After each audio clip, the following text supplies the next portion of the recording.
کسی گاؤں میں 3 بھائی رہتے تھے۔ ان کے گھر میں پھل کا ایک درخت تھا جس کا پھل بیچ کر تینوں بھائی 2 وقت کی روٹی حاصل کرتے تھے۔ ایک دن کوئی اللہ والا ان کا مہمان بنا۔ اس دن بڑا بھائی مہمان کے ساتھ کھانے کے لیے بیٹھ گیا اور وہ دونوں چھوٹے بھائی یہ کہہ کر شریک نہ ہوئے کہ ان کو بھوک نہیں۔ مہمان کا اکرام بھی ہو گیا اور کھانے کی کمی کا پردہ بھی رہ گیا۔ لیکن آدھی رات کو جب مہمان اٹھا تو تب تینوں بھائی سو رہے تھے۔ اس مہمان نے ایک آری سے وہ درخت کاٹا اور وہ اپنی اگلی منزل کی طرف نکل گیا۔ صبح اس گھر میں کہرام مچ گیا اور سارا اہل محلہ مہمان کو کوس رہا تھا جس نے اس گھر کی واحد آمدن کو کاٹ کر پھینک دیا تھا۔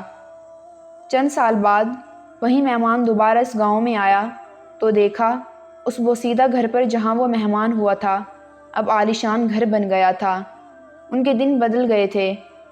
تینوں بھائیوں نے اس درخت کے پھل نکلنے کے انتظار کی امید ختم ہونے پر زندگی کے لیے دوسرے اسباب کی تلاش شروع کر دی تھی اور اللہ نے ان کو برکت عطا فرما دی۔ جب بھی ہم پر دنیا میں کوئی اسباب کا کوئی دروازہ بند ہو جاتا ہے تو ہماری بھی زندگی میں ایک زلزلہ آ جاتا ہے۔ ہم سمجھتے ہیں جیسے سب کچھ ختم ہو گیا، جبکہ یہ کسی نئی چیز کے شروع ہونے کے لیے قدرت کا پیغام ہوتا ہے۔ لیکن انسان کی فطرت ہے کہ وہ دستیاب صورتحال میں ہی رہنا پسند کرتا ہے۔